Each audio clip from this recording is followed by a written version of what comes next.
C'est la grogne en Albion. Les Britanniques ne veulent pas régler l'ardoise du prince Andrew, qui vient de passer un accord avec Virginia Giuffre, afin d'éviter un procès au civil pour viol et agression sexuelle aux États-Unis.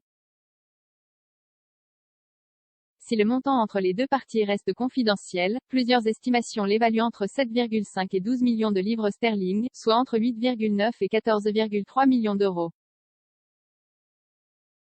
Le pays est plongé dans l'inflation, subit une augmentation du prix des produits de première nécessité à cause du Brexit, et le gouvernement de Boris Johnson a été incapable de stopper la flambée des prix du gaz et de l'électricité, contrairement à la France.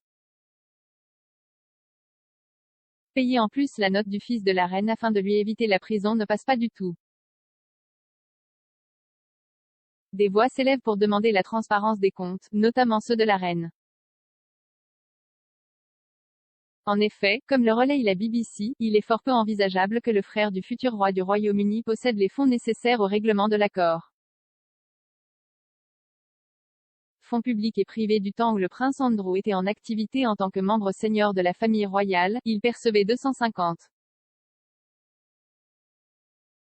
000 livres sterling par an. Une somme qu'il ne reçoit plus depuis 2019, lorsque l'affaire Epstein est devenue critique pour lui et qu'il a officiellement pris sa retraite afin de préserver la monarchie du scandale.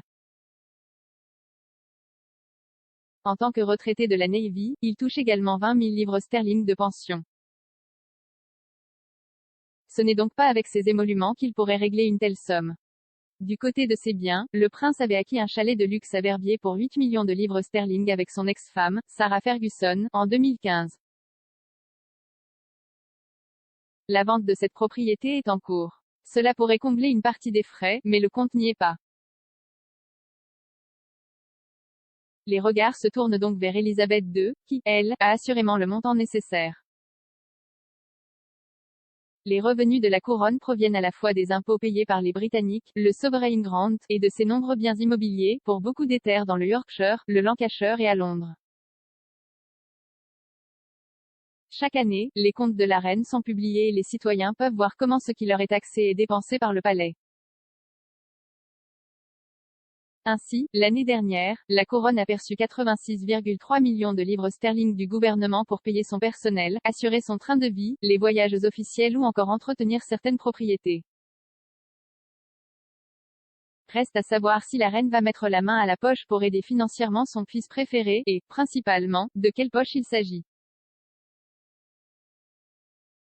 Pour l'instant, Buckingham Palace n'a fait aucun commentaire. 17 commentaires 517 partages partagés sur Messenger, partagés sur Facebook, partagés sur Twitter, partagés sur Flipboard, partagés sur Pinterest, partagés sur LinkedIn, envoyés par mail, sauvegarder une faute. Imprimé.